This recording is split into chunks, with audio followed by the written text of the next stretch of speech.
A meditação de hoje tem um tema, e este é o tema: a receita de Deus para os altos e baixos da vida. Porque assim é a vida. Não são todos os dias que acordamos cheios de fé, alegria, de ânimo. Às vezes estamos em alta, às vezes estamos em baixa. Há momentos bons em nossa vida, mas também há momentos maus, e às vezes mais maus do que bons. O fato é que a vida é cheia, sim, de altos e baixos. Para esses momentos, Deus deixou-nos uma palavra, porque Ele sabia o que iríamos passar nesse mundo. Então deixou-nos uma palavra. Na verdade, são 3 princípios que desejo partilhar com os irmãos. Os encontramos na carta de Paulo aos Romanos, capítulo 12, versículo 12, quando Paulo diz assim: alegrai-vos na esperança, sede pacientes na tribulação, na oração, perseverantes. Então, o primeiro princípio é este: alegrai-vos na esperança. Alegrar-se na esperança. Quem é a nossa esperança? Ou onde está a nossa esperança? O salmista, no Salmo 62, versículo 5, diz assim: ó minha alma, espera silenciosa somente em Deus, porque dele vem a minha esperança, dele. E lá no Salmo 33, versículo 20 a 22, ele diz assim: nossa esperança está no Senhor. Ele é o nosso auxílio e a nossa proteção. Nele se alegra o nosso coração, pois confiamos no seu santo nome. Esteja sobre nós o teu amor, Senhor, como está em ti a nossa esperança. Então a nossa esperança está em Deus. Ele é a nossa esperança. Irmãos, eu me converti no ano de 1967. Marcelino não havia nem nascido ainda, né, Marcelino, nesse ano.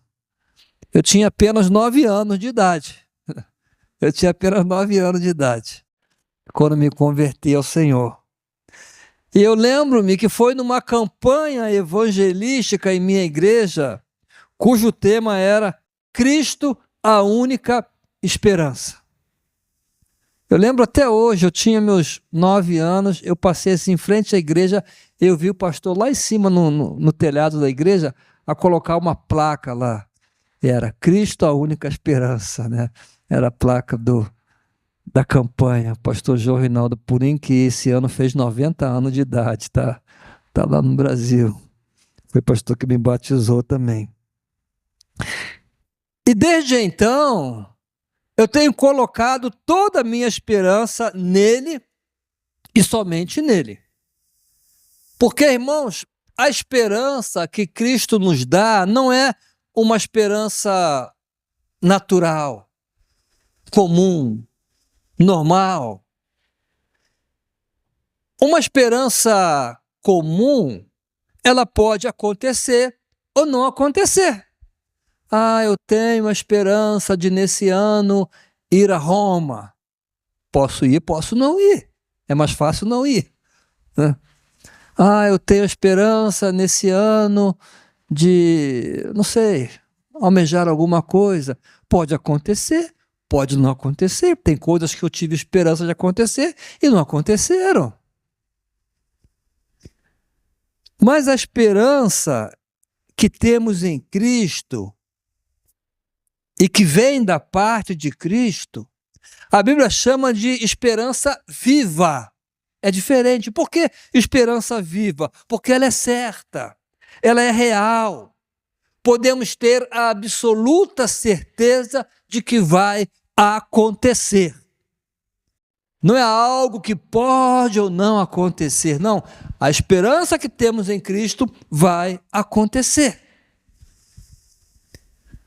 Por exemplo, em Cristo, nós temos a esperança de perdão completo de todos os nossos pecados.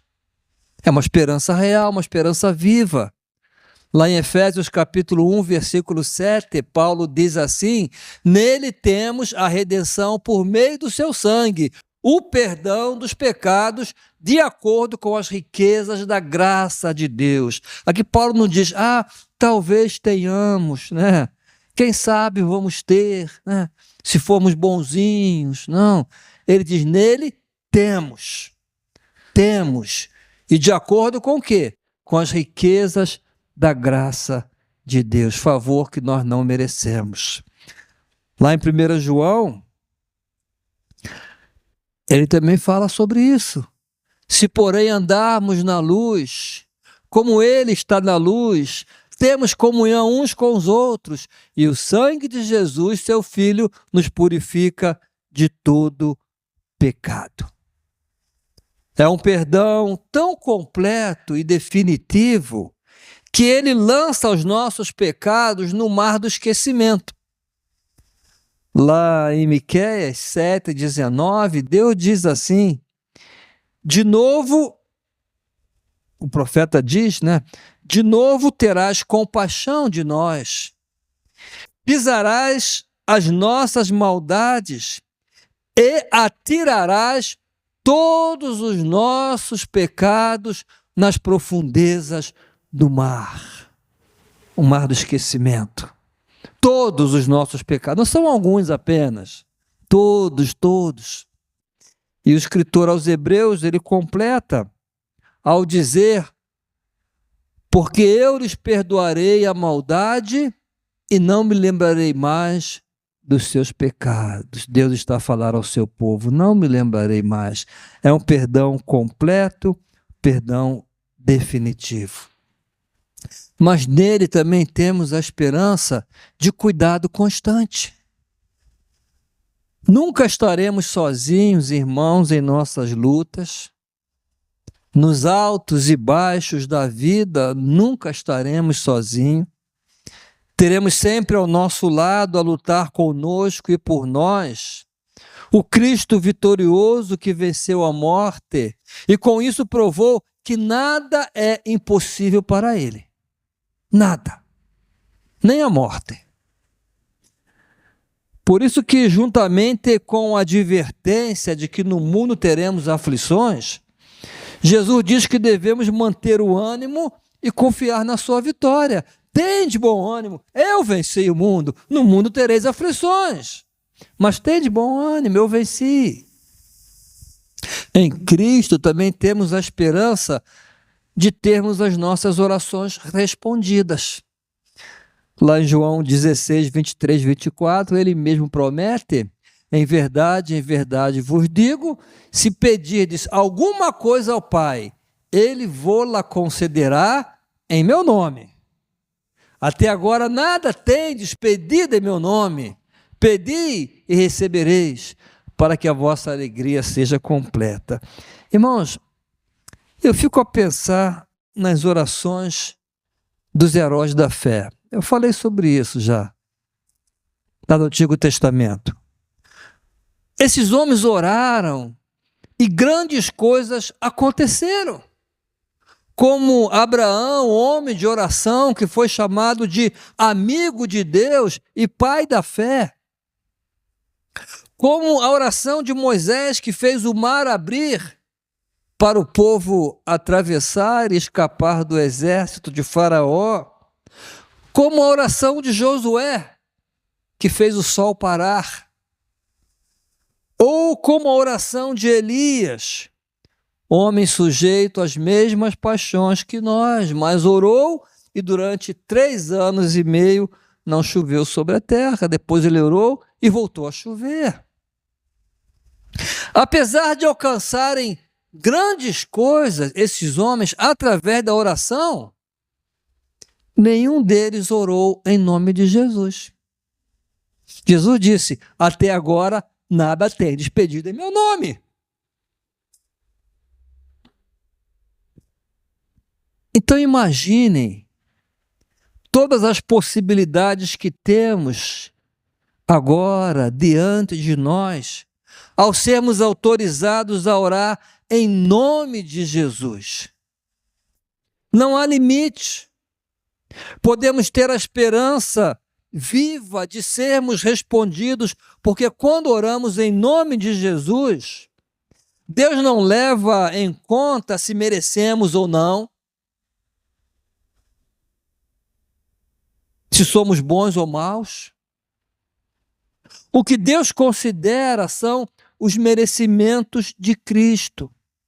Não é a minha justiça, é a justiça de Cristo. Eu estou a usar o nome de Cristo.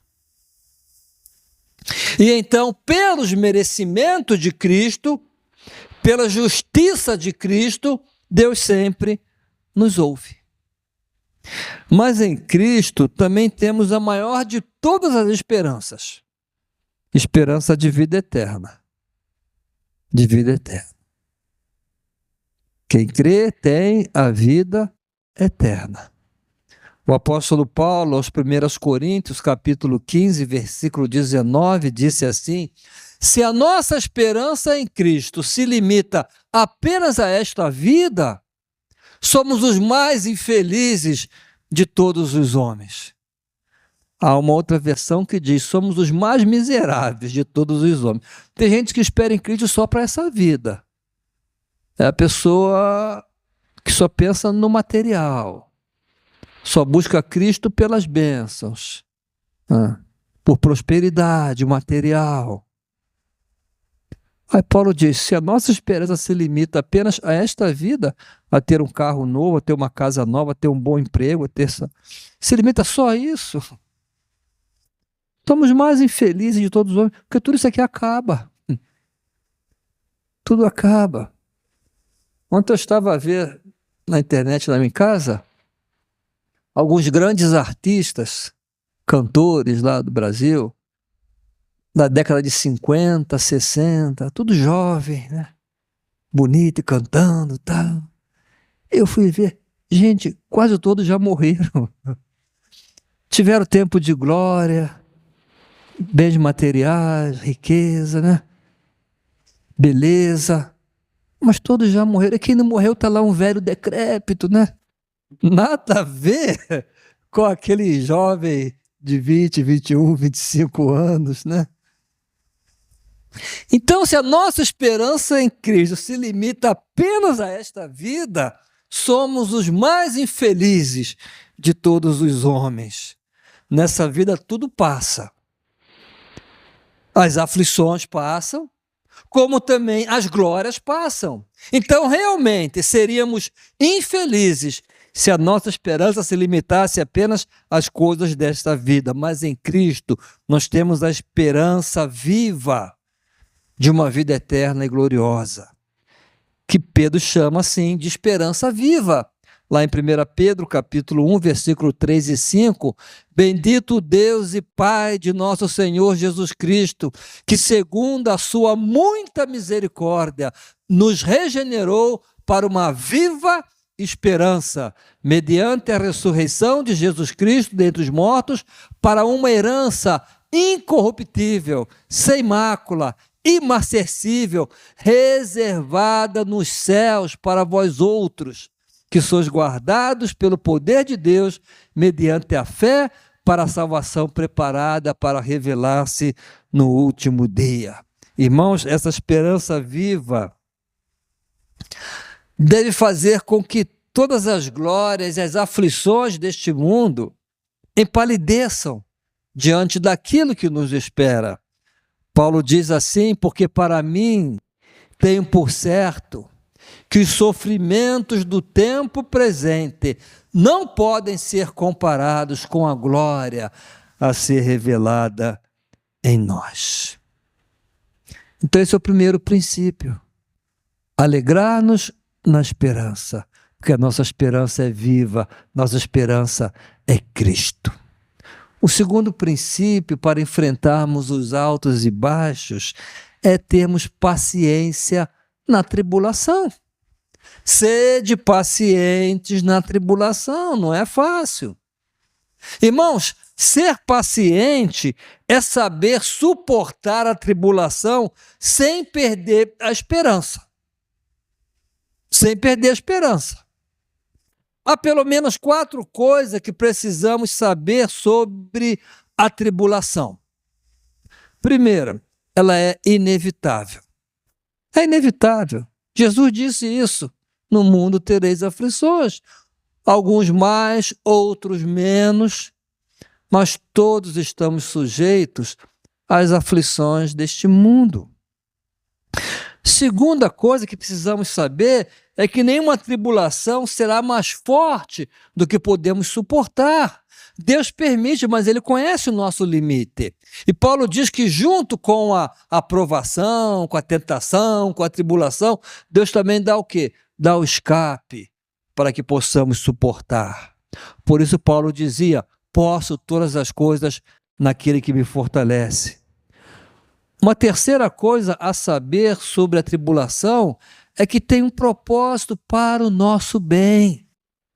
Irmãos, Deus nunca desperdiça uma dor. Quando Ele permite, tem um propósito. Pedro diz que a tribulação muitas vezes vem para provar a nossa fé. Paulo diz que a tribulação produz paciência. Também pode ter o propósito de corrigir-nos. Aconteceu isso com o salmista. Ele disse assim, antes de ser afligido, andava errado. Mas agora guarda a tua palavra. Foi necessário a aflição, a tribulação, para que ele aprendesse a obedecer a palavra. Toda tribulação, ela é temporária. É só um momento, vai passar. Pedro diz, nisso exultais, embora no presente, por breve tempo, aquela igreja que estava a passar por perseguição, por tribulação, Pedro diz, por breve tempo, se necessário, sejais contristados por várias provações. Apesar de que quando estamos a passar por alguma provação, pensamos que está demorando, não termina nunca. Irmão, nada nesse mundo durará para sempre. E se nós compararmos com a eternidade de glória que nos espera, ainda que eu passe 80 anos aqui de tribulação, é um breve tempo. Porque diante da eternidade, 80 anos não são nada. Então devemos ser pacientes na tribulação, porque vai passar. Vai passar. Terceiro princípio, perseverantes na oração. A oração é a força mais extraordinária que existe na face da terra. Porque a oração une a fraqueza humana à onipotência de Deus. A oração conecta o altar da terra com o trono do céu. A oração sobe até o trono e a bênção desce. No Antigo Testamento, Deus dizia, clama a mim e responder-te-ei. E anunciar-te-ei coisas grandes e ocultas que não conheces. E nós temos a revelação de grandes coisas que foram feitas, sim, através do clamor dos filhos de Deus. Já mencionei Abraão, Moisés, Josué, Elias, podia falar de outros que alcançaram grandes coisas por meio da oração.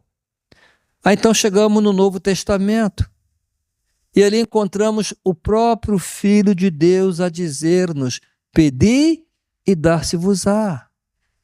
Buscai e encontrareis. Batei e abrir-se-vos-á. Porque o que pede, recebe. O que busca, encontra. O que bate, a porta se lhe abre. Irmãos, a expressão pedi, buscar e bater apontam para a oração perseverante. Devemos orar sem desanimar até que Deus responda o nosso clamor. Precisamos entender que nem sempre o tempo de Deus é o nosso tempo. Mas o tempo de Deus é sempre o melhor. E nesse tempo de espera, existe um propósito, existe uma razão. Na oração, tu te conectas com Deus. A oração é a maneira que tens para abrir o teu coração para Deus. Tu falas com o Pai, e se falas com o Pai, Ele te ouve. Ele sempre ouve. Então, irmãos, para concluir, aqui encontramos 3 princípios poderosos para enfrentarmos os altos e baixos da vida. Alegrar-se na esperança. Sim, porque Cristo é a nossa esperança viva. Devemos ser pacientes na tribulação. Vai passar. E Deus tem o controle de tudo. E devemos perseverar em oração. Quando oramos, colocamos todas as coisas nas mãos do nosso Pai Celestial. E se colocamos nas mãos do Pai, estão em boas mãos. Estão em boas mãos. Que Deus, irmãos, então nos abençoe e nos ajude a colocar esses princípios em prática. Alegrai-vos na esperança. Sede pacientes na tribulação. Na oração, perseverantes. Amém? Amém.